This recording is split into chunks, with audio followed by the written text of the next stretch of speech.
안녕하세요. 오늘도 사연살롱을 찾아주셔서 감사합니다. 저는 결혼을 한 지 3년 차가 된 30대 중반 여자입니다. 남편과는 연애한 지 1년 만에 서로 가치관이나 인생의 방향성이 잘 맞는다는 것 같다는 생각에 결혼을 약속했고, nen해한 기간에 비해 남들보다는 조금 빠른 속도로 결혼을 준비하게 되었어요. 주변에서 만난 지 1년밖에 안 된 남자와 바로 결혼을 해도 되는 거냐고 걱정이 많았어요. 하지만 그런 걱정들은 친구들에게 남편을 소개해주고 다니면서 금방 사그라들었죠. 남편이 정말 당시 보기 드문 괜찮은 남자였거든요. 결혼할 때는 직업이나 집안 등의 조건을 아무래도 먼저 보게 된다고들 하지만 저한테는 무엇보다도 저와 같이 살 남편의 인성이나 성격이 정말 중요했어요. 집안이야 저도 막 그렇게 좋은 형편에서 자랐다고 말하기는 좀 어려워서 크게 신경 안 썼고, 직업은 너무 수입이 심하게 적지만 않다면 직업의 종류 자체보다는 생활력만 좋으면 된다고 생각했어요. 그런데 남편은 친절하고 배려심 넘치는 다정다감한 성격에 직업도 안정적인 공무원인데다 사람들이 이름만 들으면 웬만한 맛집 애호가 드러나는 3대째 내려오는 한우 갈비찜 막내 아들이었어요. 그렇게 중요하지 않다고 생각했던 조건들마저 완벽하게 충족하는 남편을 둘 다 홍기도 찼는데 연애만 하면서 시간 끌다 놓치고 싶은 마음은 없었어요. 남편 역시 얼른 결혼을 해서 안정적으로 울타리를 만들고 싶다는 꿈을 가지고 있어서 결혼을 빠르게 진행하게 됐죠. 이 남자와의 결혼을 빠르게 결정한 것으로 이어지게 될 미래에 대한 걱정보다는 오히려 당장 결혼을 앞두고 있던 가까운 미래가 걱정이 됐어요. 제가 남편 때문에 미래를 걱정하기에는 상대적으로 남편의 조건이 조금 더 좋았기 때문이었어요. 사실 처음에는 남편의 집안이 그렇게 잘 살 거라고는 생각도 못 했거든요. 남편은 자취를 하고 있어서 본가가 어느 동네에 있는지 어떤 곳에 사는지 전혀 알지 못했고, 연애 때는 부모님께서 고깃집을 운영한다고 간략하게만 말을 해줘서 저는 저희 집과 대충 비슷하겠거니 했거든요. 저희 친정엄마께서도 고시촌 근처에서 학생들을 상대로 김치찌개집을 하시거든요. 요식업이고 자영업이니 사정은 비슷비슷하겠거니 하고 더 이상 깊이 생각 안 했어요. 그렇게 분점까지 있는 큰 식당일 거라고는 생각도 못 했어서 처음 들었을 땐 정말 깜짝 놀랐죠. 형편이야 당연히 나쁜 것보다는 어느 한쪽이라도 좋은 게 나으니 기쁘기도 했지만 한편으론 걱정이 되는 것도 사실이더라고요. 그래도 그 식당도 한때 어려운 시절도 있었을 거고 작은 식당에서 출발한 걸 텐데 설마 너나 너희 부모님을 무시하시겠어? 식당 일 보통 아닌 거 누구보다 잘 아시는 분들일 텐데? 그렇겠지? 당연하지. 오히려 아예 이쪽 일을 모르는 사람들이면 모를까. 일해본 사람들은 당연히 공감 가는 부분도 더 많을 거야. 같은 업계 종사자인데 식당 일을 하는 거에 대해서 나쁘게 생각하지도 않으실 거고. 그치? 그런데 뭔가 왜 이렇게 기분이 찜찜하지? D가 괜히 긴장해서 그래. 원래 만나보기 전에는 다 그렇지 뭐. 제 고민을 들은 친구들은 다들 저를 안심시켜 주었고, 저도 납득은 됐지만 이상하게도 설명할 수 없는 쎄한 기분이 들었어요. 그런데 아니나 다를까 만나 뵀을 때 예부 시부모님께서는 저를 탐탁치 않게 여기시더라고요. 남편 집에 인사를 하러 간 날 어머님 아버님은 현관에 서서 저를 머리부터 발끝까지 빤히 쳐다보시더니 공기가 어색해질 때쯤 저를 집 안쪽으로 들이셨어요.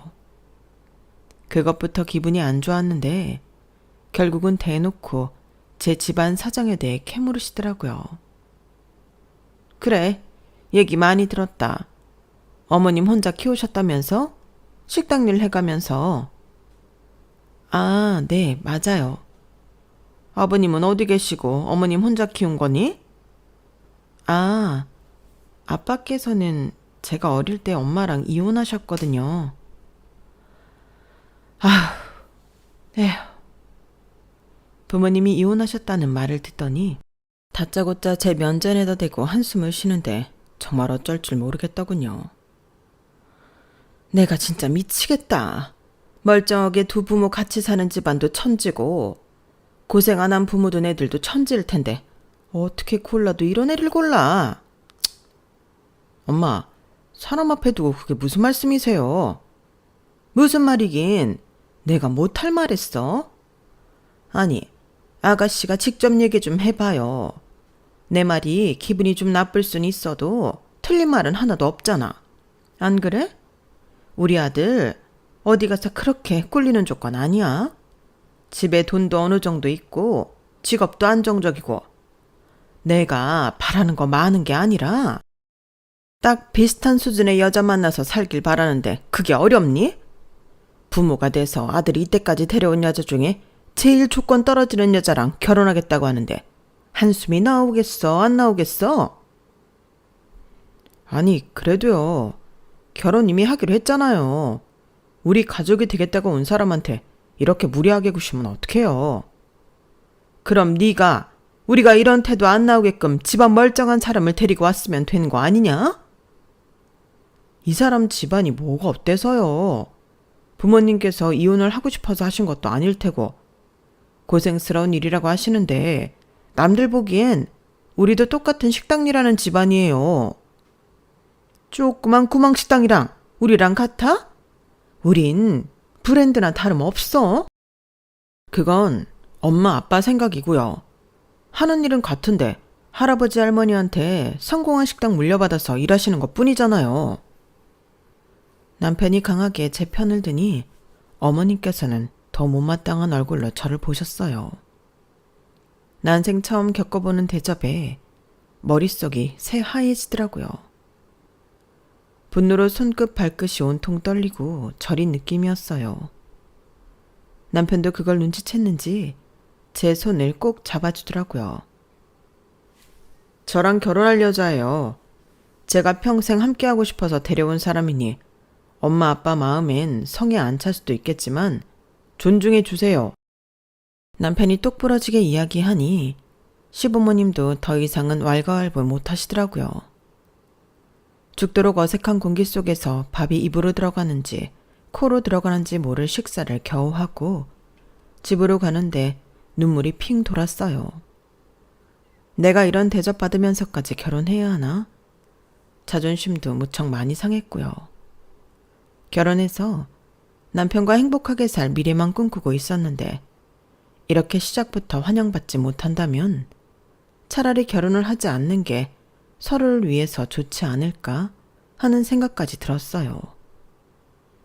제 편을 열심히 들어주고 막아준 남편에겐 고맙고 미안해서 차마 내색을 못했지만 결혼에 대한 의지가 한풀 확 꺾이더라고요. 집안 차이 같은 거 고려도 안 한 채 행복만 꿈꾸고 있었던 제 자신이 너무 순진하고 한심하게 느껴져서 싫더라고요. 딸, 잘 다녀왔어? 시부모님은 어떤 분들이셔? 괜찮았어? 엄마께서 인사 다녀온 저를 보고 버선발로 달려와 맞아주셨지만 엄마 얼굴을 보니 저도 모르게 참았던 눈물이 터지더라고요. 뭐야, 너 지금 울어? 왜 그래?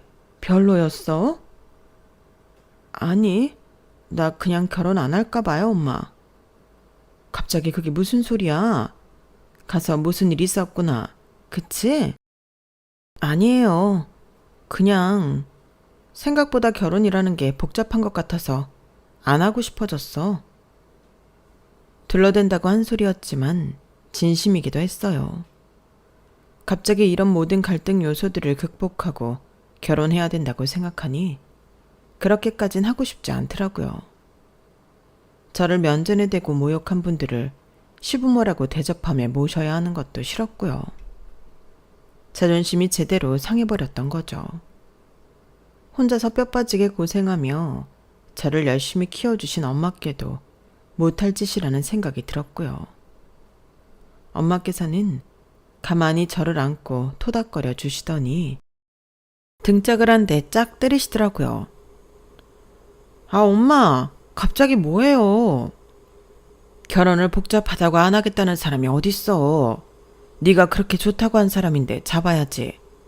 그런 사람 놓치면 평생을 후회해. 물론 결혼 생활을 성공 못한 엄마가 너한테 이런 조언할 자격은 없지만 좋아하는 사람을 만났으니 일단 결혼은 해봐.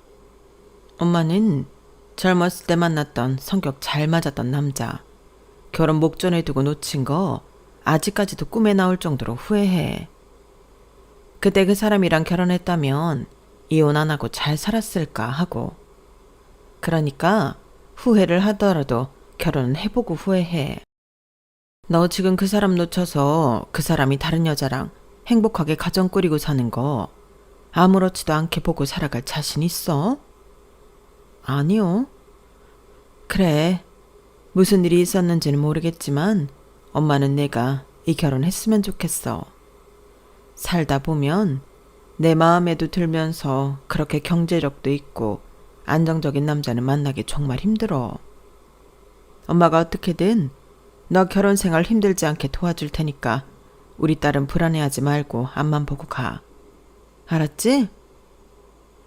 저를 어떻게 도와주시겠다는 건지 감은 안 왔지만 그렇게까지 말씀하시니 좀 위안이 되더라고요. 엄마와 이야기가 끝나니 남편에게도 부재중 전화와 메시지들이 와 있는 걸 발견했어요. 하나같이 저를 걱정하고 사과하고 있는 내용들이었어요. 전화를 거니 신호음이 채 끝나기도 전에 전화를 받더라고요. 잘 들어갔지? 왜 이렇게 연락이 안 돼? 걱정되게. 잘 들어와서 엄마랑 이야기 좀 나눴어. 자기야, 오늘 일은 정말 미안해. 내가 너한테 면목이 없다. 아니야, 그게 오빠 잘못도 아닌데. 혹시 마음 변하거나 한 건 아니지? 나도 부모님이 그렇게 나오실 줄은 몰랐어.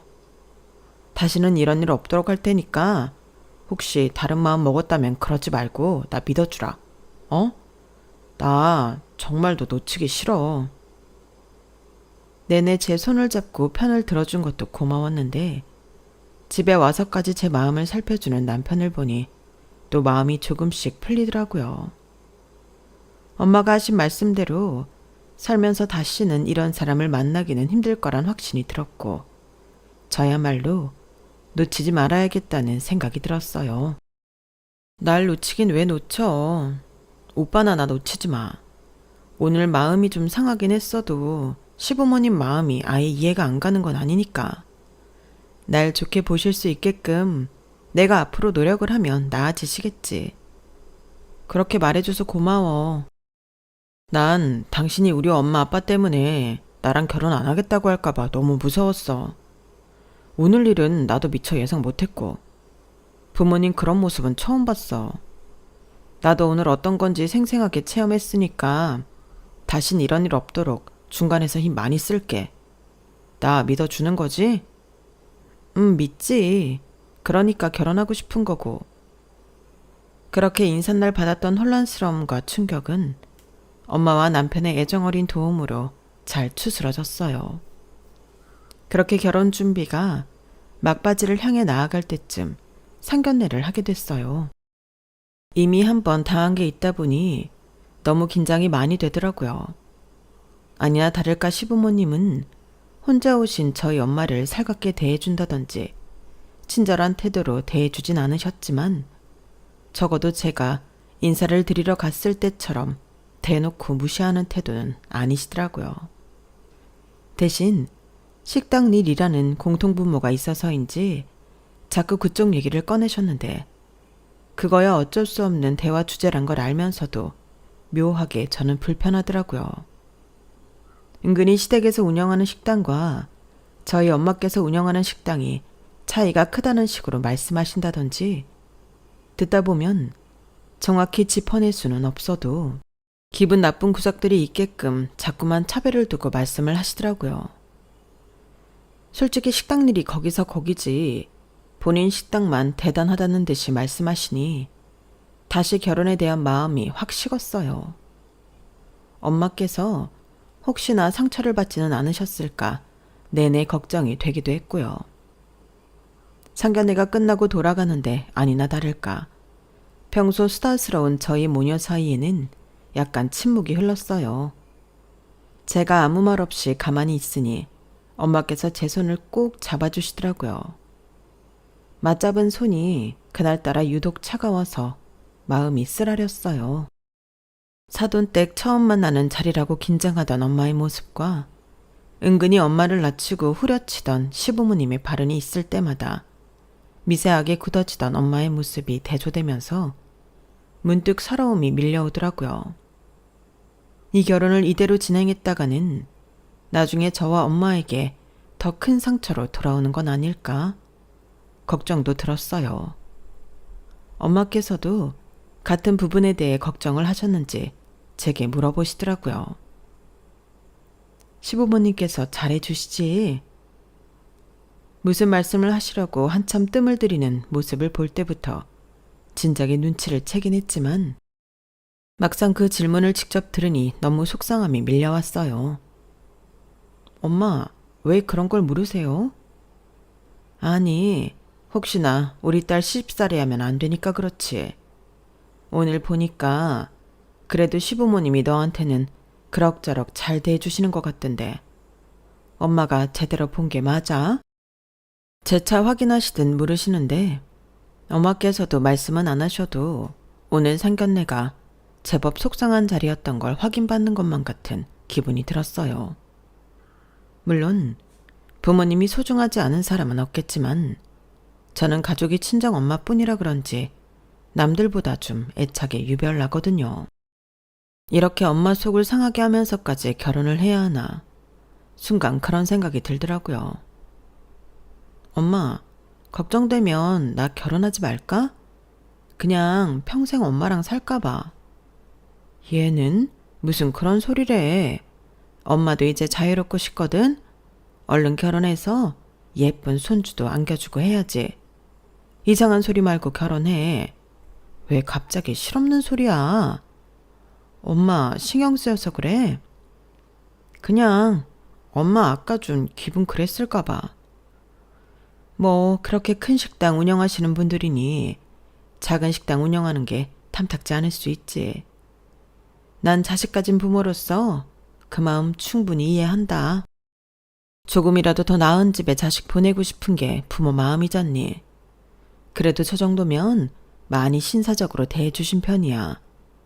정말 심한 집안들도 많잖니. 본인들과 다르면 무시하는. 너한테는 잘해주시는 모습을 보고 안심이 되더라. 그래도 엄마, 쓸데없는 소리 말고 쓸데없는 생각하지 말고 결혼해. 지금 와서 결혼 엎으면 다시 저렇게 괜찮은 남자 만나기 쉽지 않다. 사람이 혼기라는 게 다 정해져 있는 거야.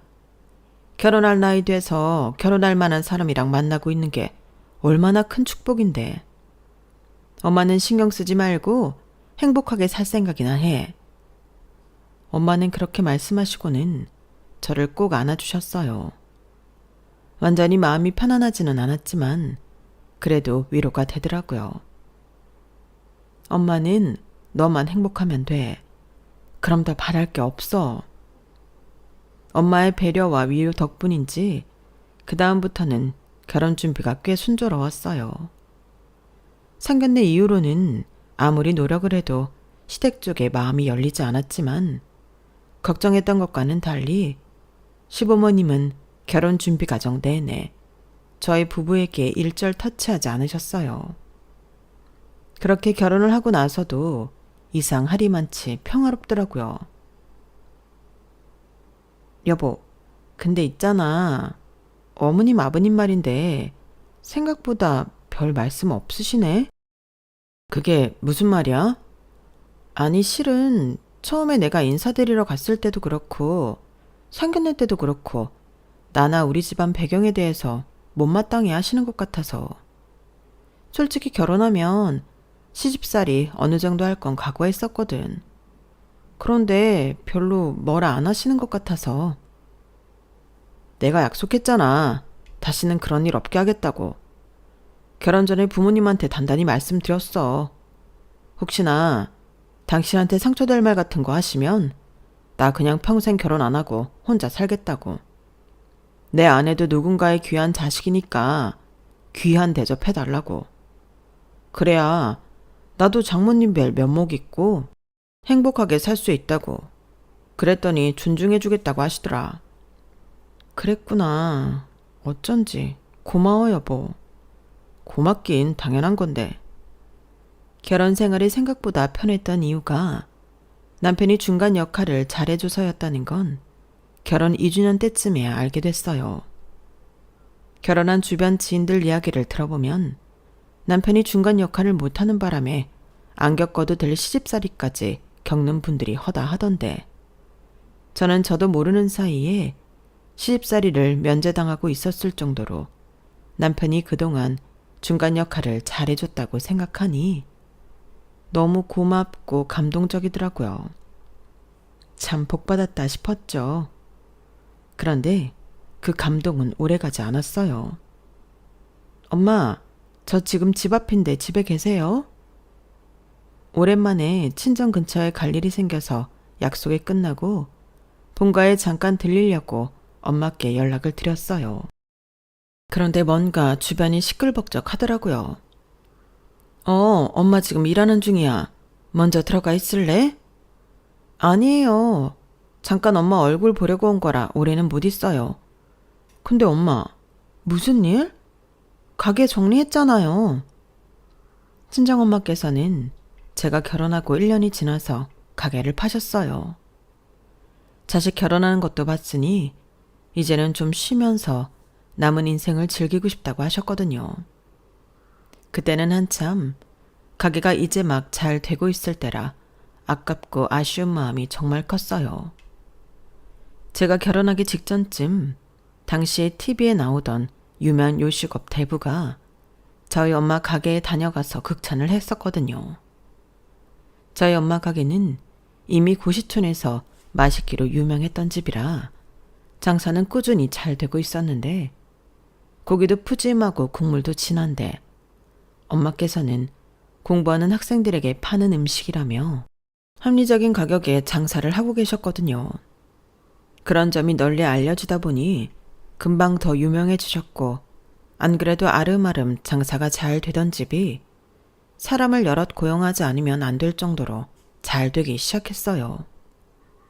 조금 고생은 하셨어도 그 1년간 돈도 바짝 버셨고 엄마 스스로도 굉장히 뿌듯해 하셨어요. 식당 일을 몇십 년을 하고 단골들이 아무리 맛있다고 칭찬해줘도 가끔 내가 정말 맛있게 잘하고 있나 헷갈리는 게 식당 일인데, 요즘은 그동안의 고생을 인정받는 기분이라 참 좋구나.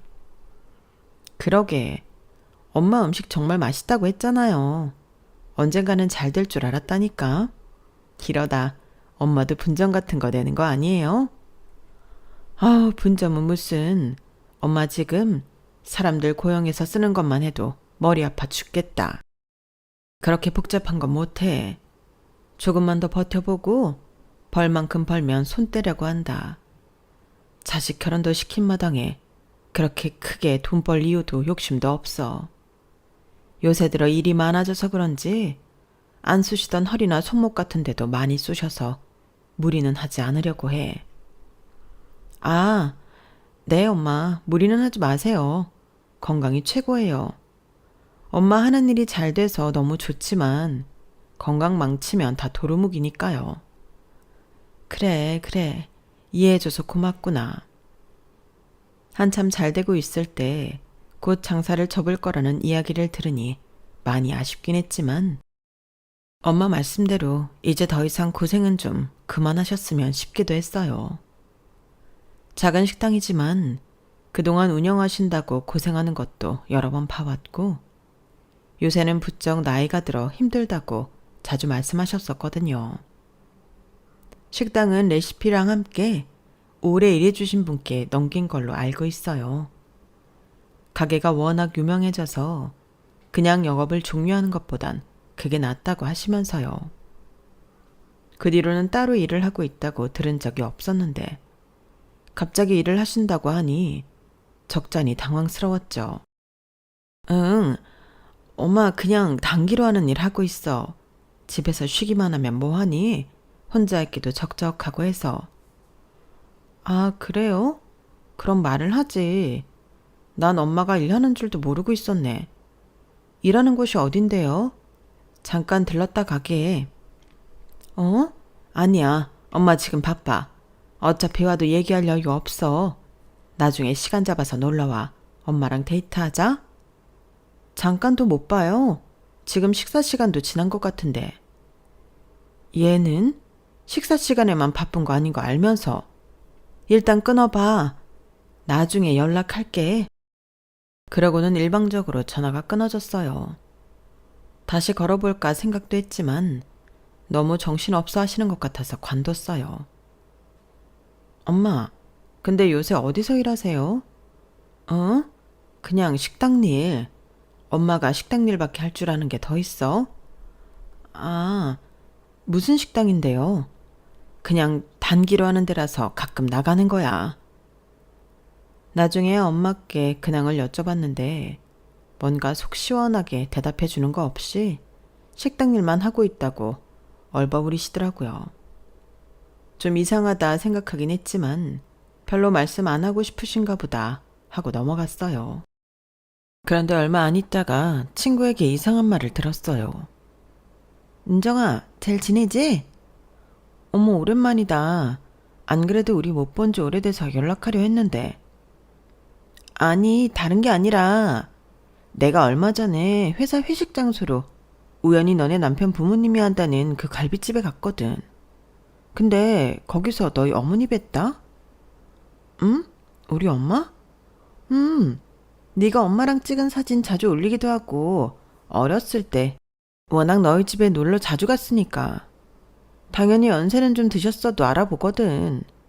어머니도 나 알아보신 것 같은데 인사드리려고 했더니 황급히 피하시더라고.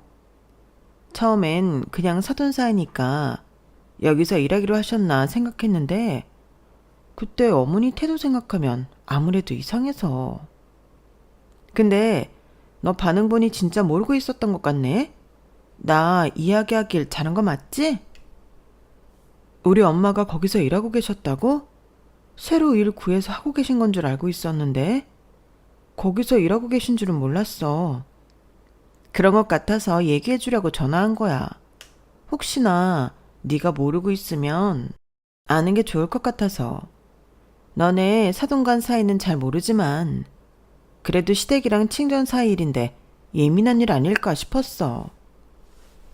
아, 알려줘서 고마워. 어떻게 된 건지 물어보긴 해야겠다. 그래. 다음에 또 연락해. 갑작스럽게 걸려온 친구의 전화를 끊고 나니 기분이 얼떨떨했어요. 엄마께서 유독 말씀을 피하셨던 이유가 시댁네 식당이어서 그랬나 싶더라고요. 왜 숨겼는지 의도를 알 수 없어서 약간 화도 나더라고요. 시댁이 운영하는 식당은 분점이 2군데 있어서 그 중에 친정이랑 가까운 지점을 생각했죠. 제가 엄마께 전화를 드렸을 때 일을 하고 계신다던 시간대가 평일 낮이라서 하루 연차를 내고 갑자기 방문을 했어요. 점심시간이 약간 지난 시간이라 다른 식당 같으면 손님이 별로 없을 시간인데도 유명한 맛집답게 손님이 꽤 있더라고요. 가게도 크고 해서 한참 조거번들을 찾는데 한 번에 찾기 힘들더라고요. 손님, 어떻게 오셨어요? 식사 준비해드릴까요?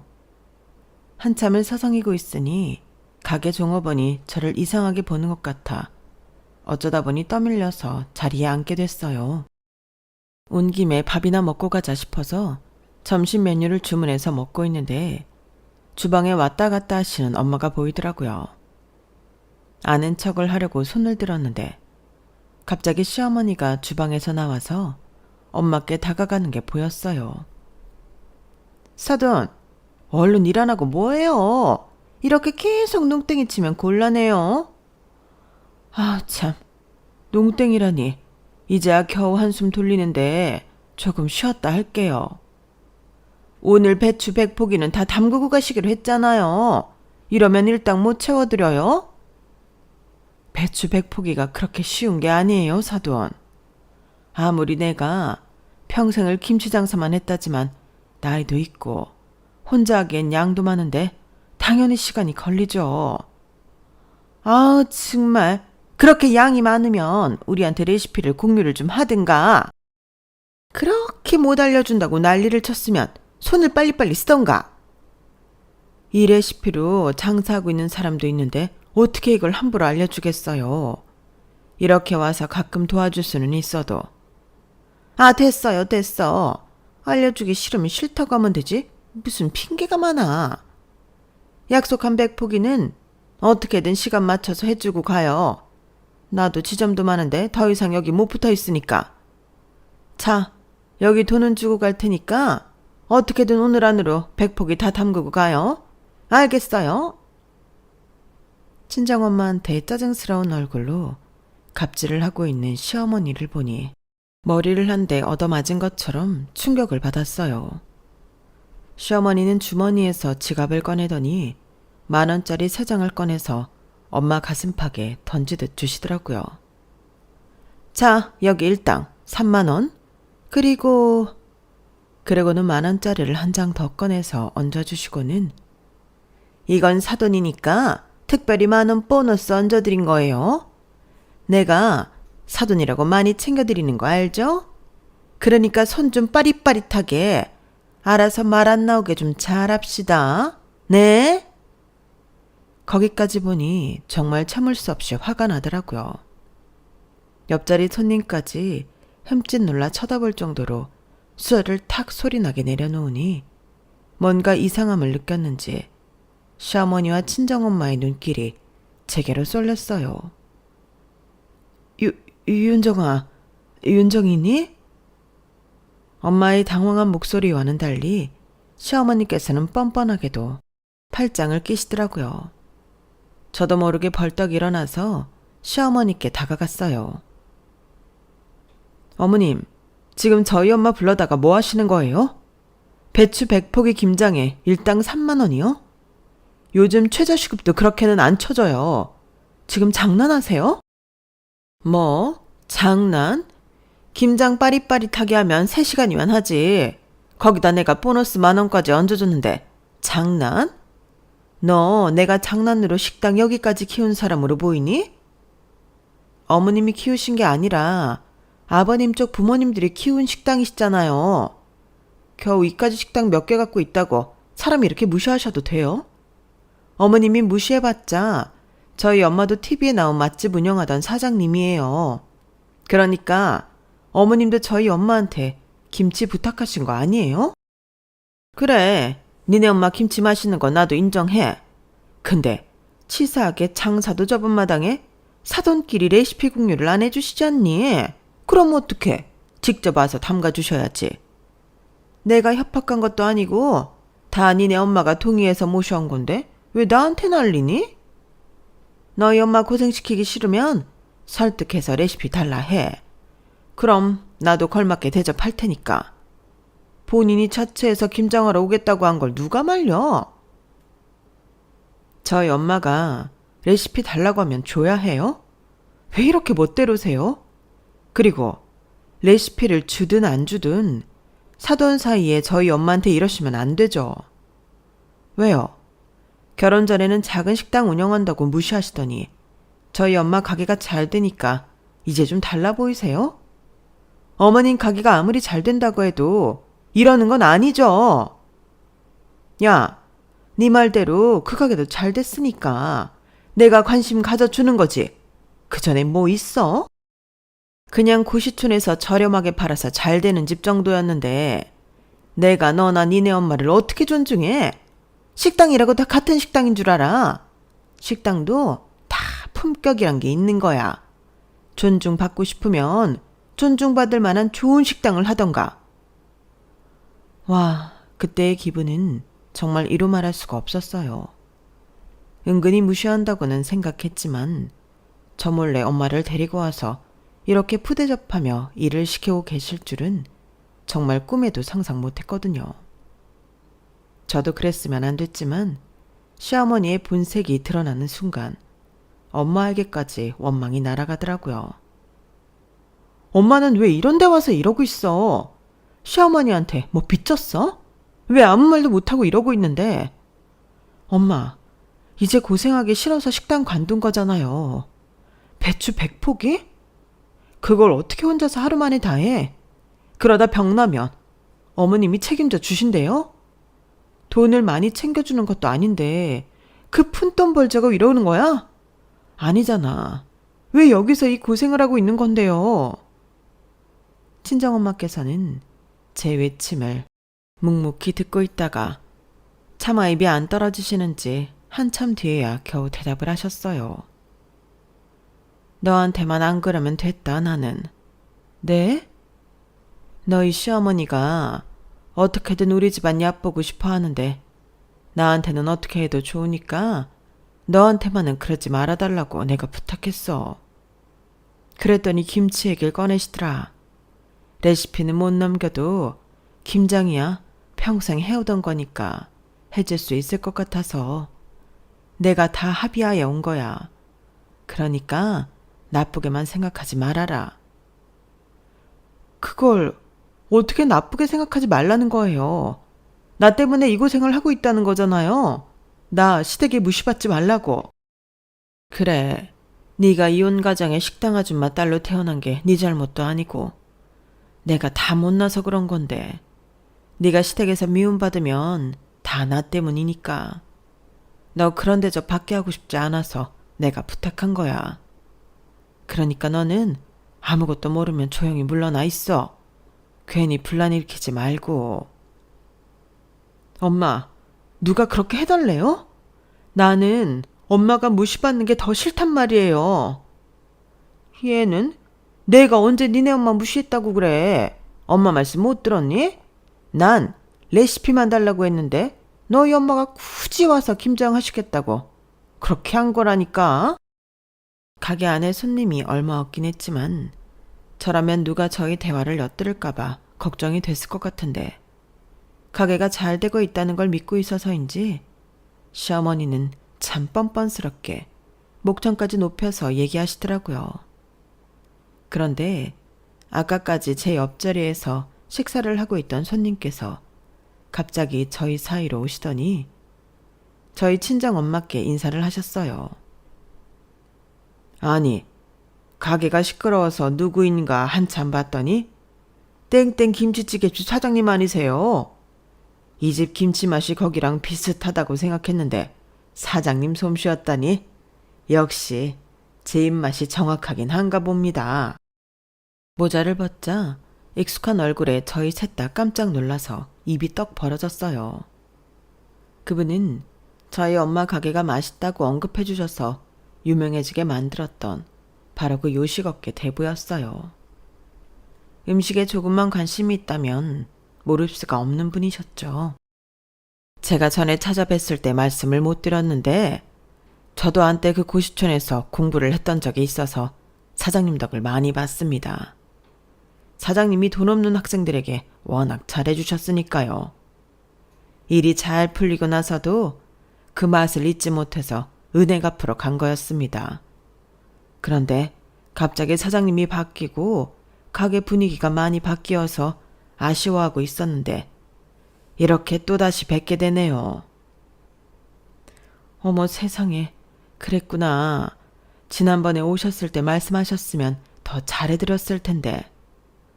저도 공정하게 해야 하니 그때는 말씀을 못 드렸습니다. 오늘은 이 식당이 하도 유명하다고 해서 사전조사차 와봤는데 서비스도 그렇고 가게 사장이랑 분이 가게 분위기도 안 살피고 이거 영. 그분이 혀를 찾아 시어머니께서 안절부절 못하시더라고요. 그도 그럴 게 예전에는 유명하지 않은 식당을 다니면서 맛집을 발굴하는 프로가 유행하고 있었다면 요즘은 유명 식당을 다니며 솔직하게 리뷰를 하는 컨텐츠가 유행을 하고 있었거든요. 아마 그 컨텐츠를 찍기 위해 얼굴을 일부러 모자로 가리고 와본 모양이었어요. 이분 한마디면 가게 매출에 영향이 바로 올 정도로 영향력이 있는 분이라 아무리 3대째 맛집이라도 시어머니가 쩔쩔 매는 건 당연했죠. 나도 인간인지라 내가 좋아했던 맛집 사장님이 이렇게 대접도 못 받고 유명한 식당 종업원으로 착취당하고 계셨다고 생각하니 마음이 많이 불편하네요. 저기 뭔가 오해가 있었던 모양인데 그런 게 아니에요. 나는 다 합의하에. 오해라고 하기엔 제가 사장님 따님 옆에 앉아 있었거든요. 대화가 처음부터 끝까지 이쪽에 다 들렸습니다. 저도 프로고 커리어가 있는데 맛에 관해서는 사적인 감정 없이 리뷰를 하도록 하겠습니다. 다만 식당에서 보고 겪은 분위기나 서비스에 대해서는 어쩔 수 없이 더 객관화시킬 수밖에 없겠군요. 그럼 사장님, 다음에 또 뵙겠습니다. 제 명함이니 연락 한번 주세요. 저희 엄마께 명함을 건네주시고는 시어머니의 만류에도 쿨하게 가게를 나가셨어요. 시어머니께서 어쩔 줄 몰라 하는 모습을 보니 속이 다 시원하더라고요. 저도 시어머니가 당황한 틈을 타 엄마를 모시고 나왔어요. 이깟 4만 원 일 안 해도 내가 드릴 테니까 엄마도 여기서 일하지 마세요. 저는 엄마 손에 들려있던 4만 원을 식탁 위에 팽개쳐놓고 엄마를 집까지 모셔다 드렸어요. 예, 아무리 그래도 일을 하다 나와버리면 저 집엔 김장할 줄 아는 사람이 없대요? 알아서 하겠죠. 그야 그렇지만 엄마, 한 번만 더 저기서 일하시다 저한테 들키면 진짜 의절이에요? 저 엄마가 저기서 저런 대접받고 일하는 꼴 절대 못 봐요. 다 보는 눈 듣는 귀가 있으니까 몰래 일하셔도 저 어떻게든 알게 되어 있어요. 알겠죠? 알겠다 그래. 제가 시댁에서 무시당할까봐 그랬다고 하니 더 크게 화를 낼 수는 없었어요. 그래서 그 정도만 화를 내고 마무리를 했죠. 참 죄송하고 속상하더라고요. 시댁이 너무 괘씸하고 분노스럽기도 했고요. 그동안 남편만 중간 역할을 잘해줘서 제가 괜찮았던 게 아니라 엄마도 보이지 않는 곳에서 저를 위해 노력하고 있었다는 사실을 깨달으니 생각만 해도 몇 날 며칠 울컥하더라고요. 어떻게 하면 시댁에 이 치욕을 대갚아 줄 수 있을지 이를 갈고 있는데 어느 날 갑자기 인터넷에 시댁 식당이 화제가 됐더라고요. 유명 식당 땡땡 갈비집 갑질하는 식당 사장 화제. 누군가 저희 엄마께서 갑질당하는 모습을 영상으로 올린 모양이었어요. 인터넷에서도 일이 커져서 결국은 시댁에서 공개적으로 저희 엄마께 사과를 하고 위로금을 주게 됐어요. 엄마께서도 일을 크게 키우고 싶지 않다며 사과를 받아주고 넘어가게 되었고요. 사건이 일단락되고 나서 그 요식업계 대부인 분께 연락이 왔더라고요. 사장님, 사람들이 모르면서 맛집이라고 소문난 곳만 찾아다니는 것 같지만 시간이 지나다 보면 다 알려지게 되고 알게 되어 있습니다. 제가 무언가를 하기 전에 사람들이 더 빨리 알게 되었네요. 세상이 참 빠르죠? 지금은 더 사장님을 존경합니다. 식당 하시는 분들이 사장님을 많이 본받았으면 좋겠어요. 알고 보니 그분이 고시생이었던 시절에 엄마께서 외상도 많이 해주셨던 모양이었어요. 형편이 어려워 보이는 데다 밥도 많이 굶고 다니던 시절이라 엄마께서 보기에 안쓰러우셨는지 불러다 밥도 많이 먹이셨던 모양이었어요. 참, 내가 뭘 그리 잘해줬다고 이렇게까지 인정을 받는다니. 엄마가 좋으신 일 하는 걸 돌려받는 건데요. 시댁에서 엄마한테 그렇게 대하고 있었던 걸 진작에 알았다면 좋았을 텐데. 엄마가 뒤에서 저 때문에 이렇게 희생하고 계신 줄도 모르고 그동안 시부모님이랍시고 잘해드린 것만 생각하면 정말 자다가도 우라가 치밀어 오른다고요. 진짜 다시 그러지 마세요, 엄마. 어떻게든 다 밝혀지게 되어 있으니까. 알겠어, 우리 딸. 나는 그게 너를 위한 거라고 생각했는데 여기까지 와보니 전혀 아니었던 것 같아. 미안해, 우리 딸. 아니에요, 엄마. 항상 고맙고 내가 미안해요. 그날은 정말 오랜만에 엄마를 꼭 끌어안아 본 날이었어요. 이렇게 속상하고 마음 아픈 일을 겪어도 사실 저 혼자 겪는 일이었다면 엄마께 큰 도움도 되어드리지 못했을 것 같은데 이럴 때 생각지도 못한 남의 도움을 받게 되다니 인생이라는 건 정말 모르는 것 같아요. 그 뒤로는 시댁과 냉랭해지긴 했지만 오히려 어느 정도 거리가 생기니 훨씬 편하더라고요. 시댁에 잘 보이고 싶어서 하던 이런저런 쓸데없는 효도들을 이젠 저희 엄마에게 쏟고 있어요. 혹시 시댁에 쏟는 곡만큼 친정에 애정을 쏟지 못하고 계신 분이 있다면 내가 친정에 과연 잘하고 있나? 한 번쯤 돌아보는 시간을 가져보시길 바래요. 백날 시댁에게 잘해도 이러나 저러나 역시 피가 섞인 가족이 제일인 것 같네요. 제 사연은 여기까지입니다. 들어주신 분들 가족들과 매일매일이 행복하셨으면 좋겠습니다. 여러분, 사연 댓글에 응원과 현명한 조언 부탁드려요. 좋아요와 구독은 저에게 큰 힘이 됩니다. 오늘도 좋은 일 가득하세요.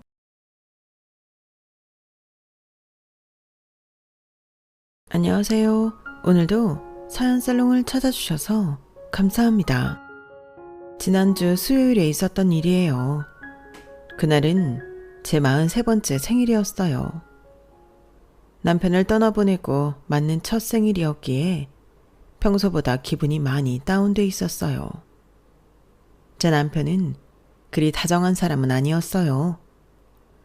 아니, 정말 무뚝뚝하고 무드라고는 손톱만큼도 없는 사람이었죠.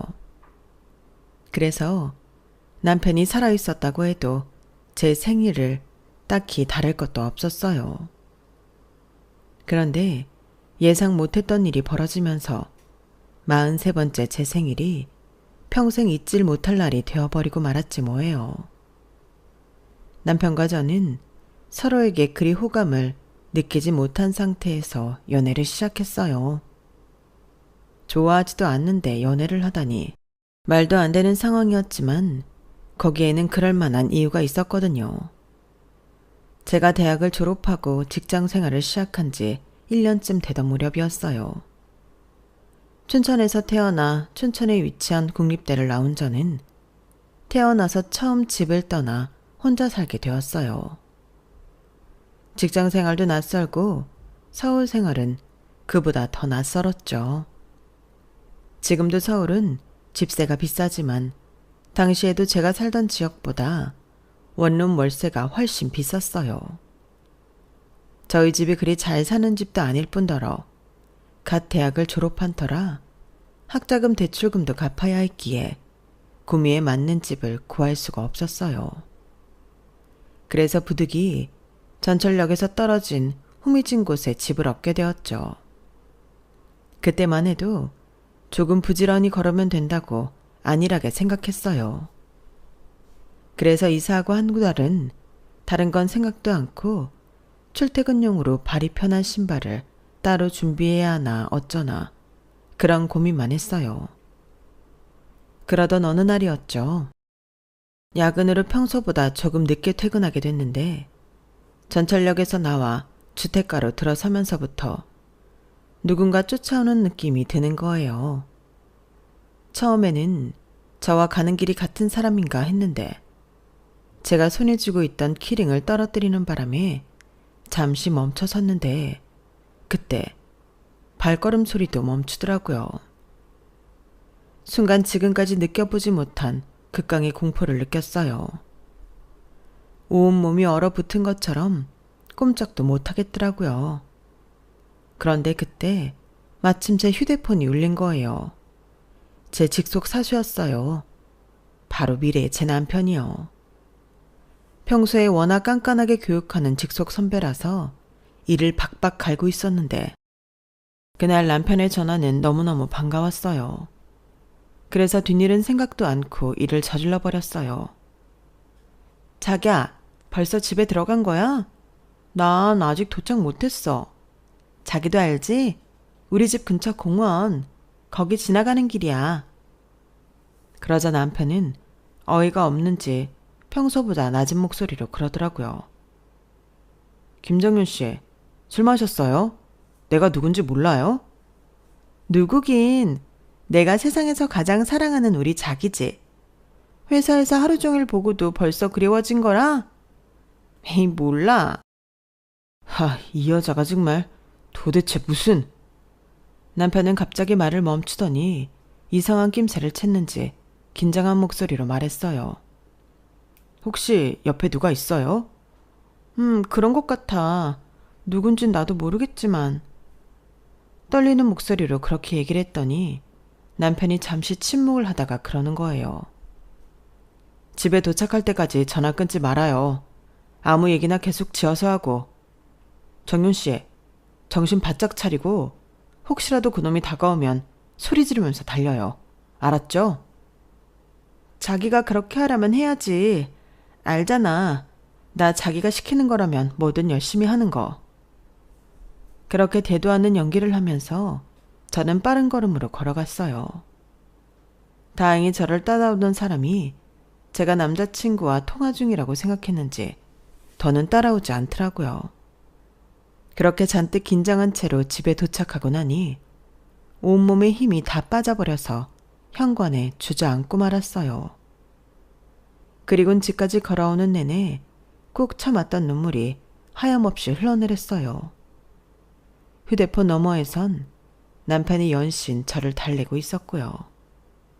다음날 회사에 출근한 저는 남편을 어떻게 봐야 하나 한 걱정을 했어요.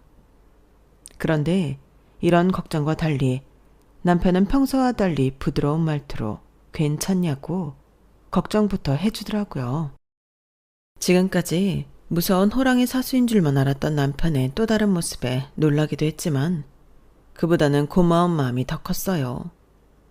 그런데 그게 끝이 아니었어요.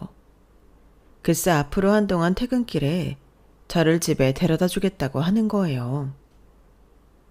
서울에 다른 가족들은 없고 근처에 사는 친구도 없다면서요. 다행히 우리 집에서 5정류장 거리니까 퇴근길에 조깅한다고 생각하면 돼요. 솔직히 그 말을 들었을 때 빈말이라도 거절을 하는 게 맞는 거였겠지만 저는 그러지 못했어요. 너무 무서웠거든요. 부모님이 걱정하실까봐 집에는 말을 하기 힘들었고 제 주변엔 저를 도와줄 사람이 아무도 없었어요.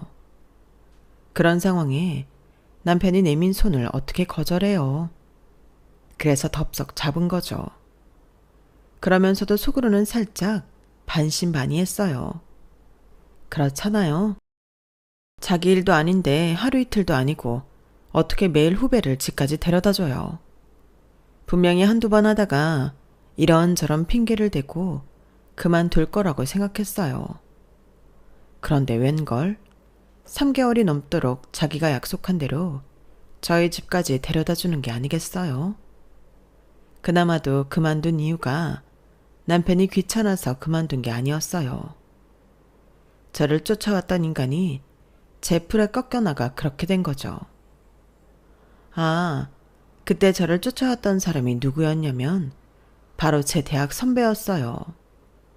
대학 시절 제 친구와 1년 넘게 사귀었던 사람이죠. 한동안 남편이 저를 집까지 데려다주며 가짜 남자친구 행세를 했는데 2주쯤 지난 시점에 선배가 제게 전화를 했더라고요. 야, 너 남자 사귀냐? 취직한 지 얼마나 됐다고 벌써부터 연애질이야. 겁도 없이 남자를 집까지 달고 다니고 말이야. 너 그렇게 방탕하게 사는 거 부모님도 아시니? 전화를 해서는 다짜고짜 이딴 소리를 하는데 그때 알아챘어요. 이 인간이 그동안 나를 쫓아다니던 그놈이구나 하고 말이죠. 그래서 선배한테 되물었죠. 이상하네. 나 남자친구 생긴 지 얼마 안 돼서 아직 주변에 알린 적이 없는데. 평소 연락도 잘 안 하던 선배가 어떻게 할까? 혹시 밤마다 내 뒤라도 밟았어요? 맞죠? 그거 선배였죠? 대답해요. 나 스토킹 했냐고 묻잖아요. 그러자 선배는 오히려 적반하장으로 저를 나무랐어요.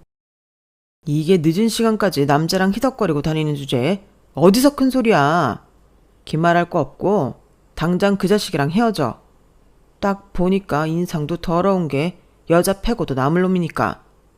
내가 경고했다. 당장 헤어져. 선배가 뭔데 나보고 헤어져라 말아라 헛소리야. 누가 보면 내가 선배 여자친구인 줄 알겠네. 내 앞에 당당히 나타날 용기도 없어서 밤늦게 뒤쫓아다니며 스토킹이나 하는 주제에 웃기고 있어. 그리고 모르는가 본데 내 남자친구가 인상만 더러운 게 아니야. 해병대 출신이라서 자기 여자한테 찝쩍거리는 놈 보면 그 자리에서 반은 죽여놓을걸?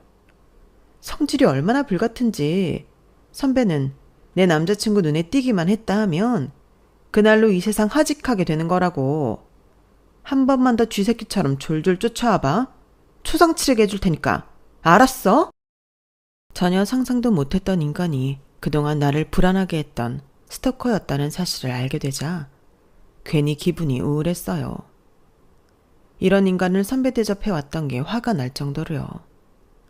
그러면서도 한편으론 밤길을 쫓아오던 놈의 신원을 알게 돼서 다행이라는 생각도 들었어요. 적어도 무슨 일이 생긴다면 신고해서 법적으로 처단할 수 있으니까요. 아무튼 범인도 밝혀졌겠다. 더는 남편 도움받을 필요가 없을 것 같아서 그동안 고마웠다고 이제 우리 집까지 안 바래다 줘도 된다고 말했어요. 그러면서 감사 인사로 넥타이를 선물로 주었죠. 그런데 선물을 받아든 남편 표정이 조금 이상한 거예요. 마치 서운한 사람처럼 뾰로통한 표정인 거 있죠. 그럴 이유가 없는데 말이에요. 그렇게 떨떠름한 상태로 남편과의 퇴근길을 함께 하던 가짜 애인 행세는 끝이 났어요. 그런데 혼자 집에 가기 시작한 지 일주일쯤 지났을까요? 또다시 제 뒤를 따라오는 발걸음 소리가 들리는 거예요. 그 순간 머릿속에 떠오르는 사람은 오직 남편뿐이었어요. 전화해서 도와달라고 하고 싶었지만 너무나 필요할 때만 부르는 게 아닌가 싶어 주저하게 되더라고요. 그런데 고민을 하는 사이 발걸음이 점점 가까워지는 거예요. 거의 제 등 뒤까지 다가오자 저도 모르게 소리를 지르며 주저앉았어요.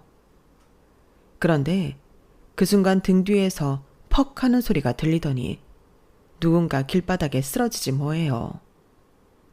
놀라서 얼른 뒤를 돌아보니 선배가 바닥에 쓰러져 있었어요.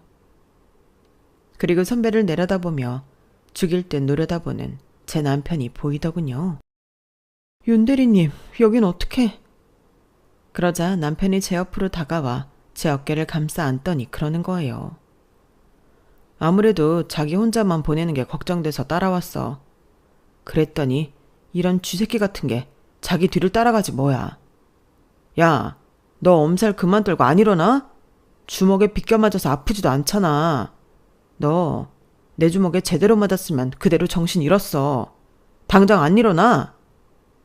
그러자 선배가 겁에 잔뜩 질린 표정으로 비실비실 일어났어요. 그리고는 뒷걸음질을 치며 그러더군요. 치, 니들 사귀는 거 아니지? 내가 일주일 동안 숨어서 봤어. 정윤이 너 혼자 다니는 거. 그동안 나 보라고 둘이서 쇼한 거지? 솔직히 말해. 그러자 남편이 달려들어 선배 멱살을 움켜쥐었어요. 쇼? 그래, 쇼를 하긴 했지. 내 여자를 함부로 쫓아다니는 놈. 내 손으로 잡으려고 일부러 네 놈이 나타나면 잡으려고 멀리 떨어져서 걸어왔으니까. 쓰레기 같은 새끼. 사내 새끼가 고작 한다는 짓이 약한 여자 스토킹이냐? 너 같은 건 말로 해서는 안 돼. 정신 차릴 때까지 주먹으로 교육해야지. 남편은 말이 떨어지자마자 허공으로 주먹을 쳐들었어요. 가만히 뒀다간 일이 커질 게 분명했죠. 그래서 달려들어 제가 말렸어요. 자기야, 이런 쓰레기한테 주먹까지 쓸 거 뭐 있어. 괜히 더러운 것만 묻는다고. 우리 그냥 경찰에 신고하자. 저 인간 사법고시 준비한다고 몇 년째 빌빌대는 놈이거든. 이참에 빨간 줄 제대로 그어주는 게 저놈 인생엔 가장 큰 벌일걸? 제 말에 남편은 일리가 있다 싶었는지 들었던 주먹을 내렸어요. 그리고는 휴대폰을 꺼내 경찰에 신고를 했죠. 제 예상대로 선배는 경찰을 보자 바닥에 꿇어앉아 두 손을 싹싹 빌며 한 번만 봐달라고 울먹였어요. 판검사가 될 사람이 이런 일로 흔적이 생기면 안 된다면서 말이에요. 그러자 남편이 혀를 차며 그러더군요. 정신 차려. 네가 판검사가 될 일 없으니까. 너 같은 게 판검사가 되면 이 나라 법조계는 더 볼 것도 없이 썩은 거야. 너한테 어울리는 건 범죄자니까. 넌 그냥 네가 지은 죄값 달게 받아. 결국 선배는 경찰서에 넘겨졌고 저는 접근 금지 명령까지 받아냈어요. 그날 집으로 돌아가는데 남편이 함께 가져왔어요. 어떻게 알고 따라왔었냐고 물었더니 그러더라고요. 스토킹이나 하는 야비한 놈이 남자친구가 있다는 말에 순순히 물러날 리가 없잖아요. 그럴 사람이라면 애초에 그런 짓은 하지도 않았겠죠. 혹시라도 이상한 낌새가 있으면 언제든 전화해요.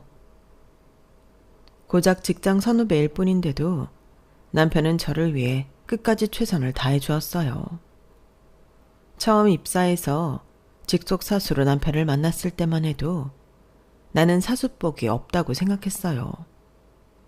무뚝뚝한 성격에 원리 원칙을 따지는 사람이라서 손톱만큼도 정이 들지 않았거든요. 그런데 이번 일을 겪어보니 의외로 자상한 면도 있고 무엇보다 믿음직스러운 사람이라서 내가 그동안 사람을 잘못 생각했구나 싶었어요. 이렇게 좋은 사람을 사수로 만나다니 내가 인복이 있는 사람이었구나 하고 말이죠. 그동안 불편하기만 했던 사람이었지만 사람에 대한 호감이 생기고 보니 이제는 좋은 점만 부각돼서 보이기 시작했어요. 직장 상사로서도 그렇지만 이성으로도 말이죠. 하지만 이건 어디까지나 나 혼자만의 생각일지 몰라서 딱히 속마음을 드러내거나 하지는 않았어요. 그러던 어느 날이었어요. 남편이 저랑 눈이 마주칠 때마다 할 말이 있는 사람처럼 굴다가 입을 다물더라고요. 몇 번을 그러길래 내가 먼저 다가가 물어볼까 하고 갔는데 남편이 통화를 하고 있는 거예요. 그런데 그 내용이 아무래도 제 얘기인 것 같았어요. 그런 사이 아니라니까. 집에 데려가긴 누굴 데려가. 아니야. 그냥 직장 동료야. 사귀는 사이라고 했던 건 그럴 만한 사정이 있었어. 아니야. 아니라고. 얘기를 들어보니 제가 스토킹 피해를 입고 있을 때 남편이 매번 집까지 데려다 주곤 했는데 그 모습을 여동생이 봤던 모양이에요. 안 그래도 혼기가 차 있던 남편이라서 여자가 있는 것 같다는 시누이 말에 시부모님이 저를 집에 데려오라고 닥달을 하신 거죠. 집에 여자를 안 데려올 거면 선이라도 보라면서요. 통화를 마치고 휴게실에 앉아 한숨을 쉬는 남편을 보니 미안했어요. 따지고 보면 이게 다 저 때문에 일어난 일이니까요. 그래서 다가가 말을 걸었죠. 혹시나 나 때문에 곤란한 일이 생긴 거라면 얘기하라고요. 내가 직접 남편 집에 찾아가서 해명을 해주겠다고요. 그 말에 잠시 생각에 잠겼던 남편은 그럼 이번 주말에 자기랑 같이 좀 가달라고 부탁을 하더군요. 나머지는 자기가 다 알아서 하겠다면서요. 그렇게 저는 남편과 사귀기도 전에 시댁에 찾아가 시부모님을 만나게 되었어요. 제게 있었던 상황과 남편 도움으로 스토커를 잡을 수 있었다는 얘기를 전해드리자 시부모님이 꽤나 실망을 하시더라고요. 그런데 사람 일은 어떻게 될지 모른다고 시댁에 다녀오고 얼마 뒤부터 남편과 급속도로 사이가 가까워졌지 뭐예요. 아무래도 이런저런 일을 같이 겪다 보니 그런 것 같았어요. 직장 생활을 하다 보면 동료들과 마음 터놓고 지내기 꺼려지기 마련인데 남편과 저는 이미 서로의 상황에 대해 잘 알다 보니 그 벽이 허물어진 거죠. 그래서 굳이 가는 마음 막지 말자는 생각에 교제를 시작했고 2년 연애 끝에 결혼을 했어요. 저희 집에선 1, 2년 더 사귀다 천천히 하기를 바랐지만 나이 차이가 7살이나 났기 때문에 시댁에선 연애 초부터 은근히 결혼 압박을 했거든요. 결혼한 뒤에는 아이 닥달을 하셨고요. 여자가 30 전에 출산을 해야 똑똑한 애가 나오는 거야. 내가 우리 막내 낳았을 때가 29이었잖니. 딱 30 전에 출산을 마쳤더니 봐라. 애들이 다 똑똑하게 나왔잖아. 그러니 너도 더 늦기 전에 애부터 가져. 시어머니께선 과학적으로 검증도 안 된 말을 마치 공인된 출산 공식인 것처럼 저를 볼 때마다 세뇌 교육을 하셨어요. 처음엔 그저 그러려니 하고 넘어갔던 말들이었지만 너무 자주 듣다 보니 압박감으로 다가왔어요. 사실 직장 생활을 하는 여자가 출산을 할 때는 경력 단절을 어느 정도 염두에 둬야 하는 거잖아요. 그런데 저희가 그리 넉넉한 상황에서 결혼한 게 아니라서 선뜻 아이를 갖기는 어렵더라고요. 전세 대출금도 갚아야 하고 기본적인 가계 지출도 있고 그 밖에도 자질구레하게 돈 들어갈 구멍이 한둘이 아니었거든요. 그래서 결혼 초엔 아이 문제로 시부모님과 살짝 의견 충돌이 있었어요. 그럴 때마다 남편한테 짜증을 내게 되었죠. 당신이 어머님한테 얘기 좀 해. 우리 상황에 애를 갖는 건 무리잖아. 그냥 그러려니 하고 넘겨. 엄마가 그러시는 게 한두 번이야. 저도 저희 친정엄마가 그러시는 거라면 남편 말대로 듣고 넘길 수 있어요. 하지만 시어머니와 며느리 입장은 다른 거잖아요. 남편은 내 편이 아니라 남의 편이라는 우스갯소리가 이럴 땐 찰떡같이 들어맞더라고요. 결혼 전에는 믿음직했던 남편이었는데 결혼 후에는 무심한 남편일 뿐이었어요. 생각했던 것과 다른 결혼 생활에 지쳐가던 즈음 생각지 못한 임신을 하게 되었어요. 아이가 생겼다는 기쁨보다는 솔직히 두려움이 더 컸어요. 아직 준비되지 않은 상태에서 덜컥 임신을 해버렸으니까요. 시댁에서는 당연히 좋아하셨죠. 남편도 마찬가지였고요. 하지만 저는 마냥 좋아할 수만은 없었어요. 당시 제가 다니던 회사가 인원 감축을 하는 분위기였기 때문에 출산휴가 뒤에도 내 자리가 남아있을 거라는 보장이 없었거든요. 입덧에 제대로 먹지 못하는 데다가 불안한 미래에 대한 두려움 때문에 나날이 살은 빠지고 몰골은 말이 아니었어요. 그러자 친정엄마가 보양식을 잔뜩 만들어서 집에 오셨더라고요. 어차피 입덧 때문에 먹지도 못하는데 이런 건 뭐하러 만들어 왔어? 괜히 힘들게. 이거 사. 누가 너 먹으라고 만들어 왔는 줄 알아? 내 사위 먹이려고 가져온 거야. 가장 노릇하느라 일 끝내고 배달일까지 하는데 장모인 내가 어떻게 보고만 있어. 그게 무슨 소리야? 그이가 배달일을 하다니? 네 형부 가게에 와서 배달일한 지 벌써 2달째인데 넌 그것도 몰랐어? 남편이 차장이 다 돼서야 집에 오는데도 어떻게 모를 수가 있니? 너도 참.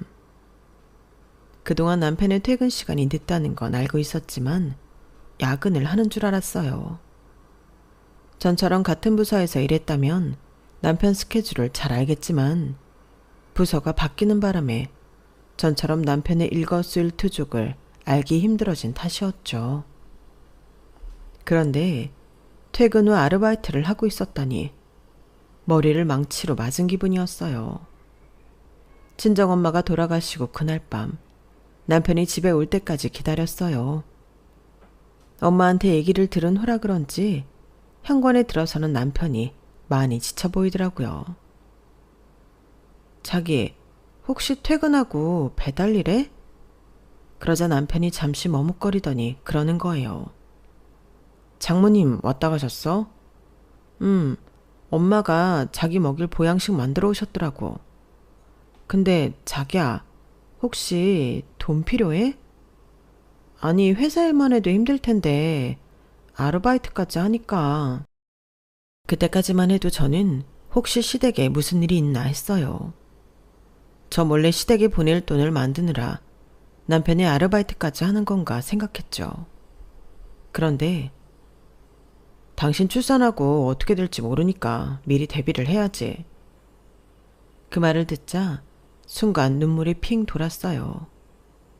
저는 그동안 원치 않는 임신을 했다는 이유로 짜증만 내고 있었는데 남편은 가장의 책임을 다하고 있었던 거예요. 이런 남편이 옆에 있는데 내가 무슨 걱정을 한 건가 후회가 되더라고요. 그래서 그때부터는 불안한 미래에 대한 걱정보다는 기쁜 마음으로 출산을 기다리게 되었어요. 출산 휴가 후 회사에 내 자리가 없다면 밖에서 새로 구하면 된다는 자신감이 생겼거든요. 뭐든 마음 먹기 나름이라고 생각을 고쳐먹으니 몸도 덜 고단하고 식욕도 생기더라고요. 그때부터는 입덧도 없이 잘 먹을 수 있었어요. 그렇게 첫 아이를 순산한 저는 육아휴직을 마치고 회사에 복직한 지 3개월 만에 회사를 그만두게 되었어요. 부장님 말로는 그나마 회사에서 많이 배려해준 거라고 하더군요. 회사를 그만두고 이직을 하기까지 저는 1년 가까이 집에서 육아를 하며 지냈어요. 제가 이직한 새 직장은 전에 다니던 회사와는 달리 규모가 작은 영세업장이었어요. 당연히 월급도 적고 직원 복지도 형편없었지만 그래도 야근 없이 다닐 수 있어서 다행이었어요. 아이를 키워야 하는 워킹맘한테는 야근이 없다는 것만으로도 큰 도움이 되거든요. 그곳에서 저는 우리 애가 중학교에 들어갈 때까지 일을 했어요. 제가 원했다면 더 일을 할 수 있었겠지만 회사가 경기권으로 이전을 하는 바람에 할 수 없이 그만두게 되었죠. 그 후로는 친구가 아는 카페에서도 일하고 형부 가게에서 서빙 일을 하기도 했어요. 남편이 퇴직을 하게 되면 아무래도 형부처럼 자영업을 하게 될 것 같아서 미리 배워두려는 생각이었죠. 사실 남편이 직장 생활을 하고 있었기 때문에 형편이 어렵지는 않았지만 그래도 제가 같이 벌면 아이 학원도 더 보낼 수 있고 돈에 쪼들리지 않고 살 수 있어서 쉬지 않고 일을 하게 되더라고요. 지금 생각해보면 그렇게라도 사회생활을 쉬지 않고 했던 게 다행이었던 것 같아요. 만약 일을 그만두고 집에서 살만 했다면 뒤늦게 사회로 나가는 걸 두려워했을 것 같거든요. 그리고 무엇보다 제가 쉬지 않고 밖에서 일을 했던 건 집에서 살림만 하고 살았다간 온전히 결혼 생활을 유지하지 못할 것 같았기 때문이었어요. 제 남편은 누구보다 성실하고 책임감이 강한 사람이었지만 저를 무척이나 외롭게 만드는 사람이었거든요. 삼복더위에 가스불 앞에서 땀을 뻘뻘 흘려가며 남편이 좋아하는 반찬을 만들어다 줘도 맛있다거나 고맙다는 말은 없었어요. 그저 당연히 네가 해야 할 일을 한 것처럼 받아들였죠. 언니네 내외랑 부부 동반 여행을 갈 때도 살가운 형부와 달리 제 남편은 저랑 팔짱조차 끼려 하지 않았어요. 사람들 보는데 뭐 하는 짓이냐고 핀잔을 주기 일쑤였어. 그러다 보니 어느 순간부터 남편한테 저는 여자가 아니라는 생각을 하게 됐어요. 남편은 그저 한 집에서 숙식을 공유하는 룸메이트 이상도 이하도 아니었던 거죠. 그나마 제가 위안을 삼을 수 있었던 건 남편과 달리 다정하고 애교가 많은 아들이었어요. 중학생이 되고부터 부쩍 키가 자란 아들은 밖에 나갈 때도 의젓하게 제 곁을 지켜주었고 제가 손에 무거운 짐을 들고 있으면 얼른 달려와 대신 들어주곤 했죠. 남편은 남의 편이지만 아들은 내 편이 확실하다는 생각이 들 정도였어요. 부부 사이가 소원해지니 부부관계도 뜸해질 수밖에 없었어요. 솔직히 살갗이 닿기만 해도 짜증이 날 정도였거든요. 그러던 차에 남편이 직장에서 희망퇴직 대상자에 올라 회사를 나오게 되었어요. 평생 직장이라는 말이 사라진 요즘은 40대 직장인이라면 숙명과도 같은 수순이었지만 당사자인 남편은 그 일로 꽤 의기소침해졌어요. 구직 활동도 쉽지 않아서 연봉도 낮추고 소규모 회사에 원서도 넣어보았지만 40대 후반인 남편을 받아주는 회사는 없더군요. 그런데 어느 날부턴가 남편이 새벽같이 나가서 밤 늦게야 돌아오기 시작한 거예요. 집에 돌아와서는 씻자마자 바로 기절하듯 잠들어 버리더군요. 도대체 무슨 일을 하고 다니길래 일어나 했는데 택배 일을 시작했더라고요. 남편이 직접 얘기해 준 건 아니고 형부가 슬쩍 알려주더라고요. 평생 책상 앞에 앉아 일하던 사람이 몸 쓰는 일을 하려니 체력이 버틸 리가 없었죠. 그런 남편이 안쓰러우면서도 한편으로는 서운했어요. 저한테 말 한마디 없이 시작한 일이었거든요. 여보, 제발 무슨 일을 하려거든 나랑 상의 좀 해. 왜 매번 내가 다른 사람을 통해서 당신 얘기를 들어야 돼? 그게 뭐가 중요해. 알았으면 됐지. 당신 정말 1억이야? 왜? 죽을 때도 당신 죽은 거 다른 사람을 통해 알게 하지 그래? 그땐 화가 나서 생각 없이 던진 말이었는데 그 말이 씨가 될 줄 누가 알았겠어요. 남편이 택배 일을 한 지 1년이 조금 넘은 시점이었어요. 삼복더위에 가만히 앉아 있어도 등줄기에 땀이 줄줄 흐르는 날씨였는데 그래서인지 일 끝나고 집에 돌아온 남편은 평소보다 더 지쳐 보였어요. 마음 같아서는 냉찜질도 해주고 팔다리도 주물러주고 싶었지만 그게 다 무슨 소용인가 싶더라고요. 제가 그래 봐야 남편은 고마워하지도 않는데 말이에요. 그래서 지나가는 말로 힘들면 며칠 쉬라고 했더니 들은 척도 않고 몸을 돌려 눕더군요. 그리고 다음 날 평소라면 남편이 출근을 앞두고 씻을 시간이었는데 남편이 꼼짝 않고 누워있는 거예요. 그래서 흔들어 깨우려는데 순간 뭔가 이상하다는 걸 깨달았어요. 남편 몸이 빳빳하게 굳어 있었거든요. 너무 놀라서 아들을 불렀어요. 그리고는 아들을 시켜 119에 전화를 하곤 저는 남편을 흔들어 깨웠죠. 이미 입술이 보랏빛으로 변해 있는 남편은 아무리 흔들어도 깨어나지 않았어요. 이미 세상을 떠난 뒤였거든요. 병원에서 급성 심근경색에 의한 사망이라고 했어요. 남편이 세상을 떠났다는 슬픔보다는 옆에서 한 이불을 덮고 자면서도 남편의 상태를 알아채지 못했던 제 자신에 대한 원망과 미움이 더 컸어요. 그래서 장례식 내내 눈물이 멈추지 않더라고요. 장례를 치르고도 한동안 저는 자리를 털고 일어나지 못했어요. 남편에 대한 죄책감이 너무 컸고 어쩌다 우리 부부가 이렇게 이별을 하게 된 건지 도저히 받아들이기 힘들더라고요. 그래서 시도 때도 없이 눈물이 나고 내가 죄인이라는 생각에 밥도 목구멍으로 넘어가지 않았어요. 그러다가도 문득 남편한테 야속하다는 생각을 하게 되더군요. 살아있을 땐 사람을 그렇게 외롭게 만들더니 어쩌면 끝까지 나를 이렇게 못된 사람을 만들고 가는 건지. 화가 났다가 다시 미안한 마음에 죄인이 됐다가 하룻밤에 수시로 변하는 마음 때문에 정신적으로도 많이 황폐해져만 갔어요. 그렇게 축 늘어진 시체처럼 지내고 있었는데 하루는 아들이 안방에 들어와 제 손에 뭔가를 쥐어주더라고요. 이거 엄마가 좋아하는 거잖아. 아들이 건넨 건 다름 아닌 옥수수가 들어간 술빵이었어요. 아들은 울먹이며 제게 그러더군요. 엄마마저 죽으면 자기는 세상에 혼자 남겨지는 거라고요. 그러면서 제발 자기를 위해서라도 살아달라고 눈물을 흘리는데 그 모습에 심장을 쥐어짜는 고통을 느꼈어요.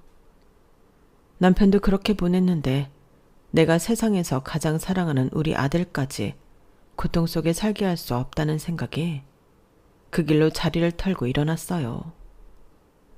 내 새끼를 위해서라도 내가 이렇게 무너지면 안 되겠다는 생각에 없는 힘을 쥐어짜며 다시 일상을 살아가게 되었죠.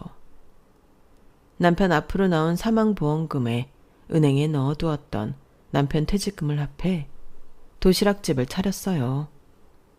형부가 많이 도움을 주셔서 어렵지 않게 오픈을 할 수 있었죠. 지난 1년간은 가게가 자리를 잡는 거에 신경을 쓰느라 남편에 대한 미안함과 그리움은 잠시 접고 살 수가 있었어요. 그리고 얼마 전 제 생일이 되었죠. 한창 점심 장사를 준비를 하고 있는데 커다란 꽃다발을 든 배달원이 가게로 들어오지 않겠어요. 속으로 화사한 꽃을 보며 저런 꽃다발을 받으면 기분이 참 좋겠다는 생각을 스치듯 했는데 배달원이 제게 꽃다발을 내밀며 그러는 거예요. 김정윤 씨 맞으시죠? 여기 사인해 주세요. 아니, 제가 김정윤은 맞는데요. 누가 이걸 보냈나요? 나한테 꽃다발을 보낼 사람은 없는데. 그러자 배달원은 단말기 액정을 제게 보여주며 그러는 거예요. 보내신 분은 윤상준 씨로 돼 있네요. 그 말을 듣는 순간 저는 손에 들고 있던 집게를 떨어뜨렸어요. 윤상준은 죽은 제 남편 이름이거든요. 그래서 그럴 리가 없다고 가게에 연락 좀 해달라고 했죠. 그렇게 꽃가게 사장님과 통화를 하게 됐는데 거기에도 주문자가 윤상준으로 되어 있다고 하는 거예요. 그래서 주문했던 사람의 연락처를 받아 제 휴대폰으로 전화를 걸어봤더니 액정에 시어머니라고 뜨더라고요. 제 전화를 받은 시어머니는 제게 꽃은 잘 받았냐고 물으시더라고요. 그 말을 듣고 나니 순간 맥이 탁 풀렸어요. 그럼 그렇지. 죽은 사람이 무슨 수로 나한테 꽃을 보내. 이런 생각에 한숨을 푹 쉬었더니 어머님이 그러시는 거예요. 내가 보낸 거라서 실망했니? 진우애미야, 근데 그건 내가 보낸 게 아니고 네 남편이 보낸 거야. 네? 그게 무슨 말씀이세요? 그 녀석이 지가 죽을 걸 알고 그랬나? 죽기 얼마 전에 뜬금없이 전화해서 그런 소리를 하더구나. 혹시라도 자기가 먼저 죽으면 진우애미 생일에 꽃다발 좀 보내달라고. 너랑 살면서 꽃 한 송이 사준 적이 없어서 마음에 걸린다나? 그렇게 미안하면 지금이라도 네가 꽃 지고 오시고 선물 좀 하라 그랬는데 그렇게 일찍 세상을 떠날 줄 누가 알았겠니? 그러니 그 꽃은 네 남편이 주는 선물이라고 생각해라. 어머님과 전화를 끊고 그대로 주저앉아 한참을 울었어요. 내게 애정이 없는 것 같은 남편을 늘 야속하게만 생각했는데 그래서 그리워하기보다는 빨리 잊으려고 애를 썼는데 남편이 나를 또 이렇게 감동시켰으니까요. 오랜 시간 한 입을 덮고 살면서 사랑도 애정도 다 시들어버렸다고 생각했는데 남편 마음은 그렇지 않았다는 사실에 고맙고 미안하더군요. 43번째 생일에 받은 남편의 꽃다발을 저는 평생 잊지 못할 것 같습니다. 돌아오는 주말에는 아들 녀석과 함께 남편이 잠든 낙골당에 찾아가야겠어요. 가서 고맙다는 말을 직접 전하고 싶거든요. 지금까지 제 사연을 들어주셔서 감사합니다. 오늘은 곁에 있는 남의 편 혹은 아내에게 고맙다는 한마디 어떠신가요? 행복하세요. 여러분, 사연 댓글에 응원과 현명한 조언 부탁드려요. 좋아요와 구독은 저에게 큰 힘이 됩니다. 오늘도 좋은 일 가득하세요.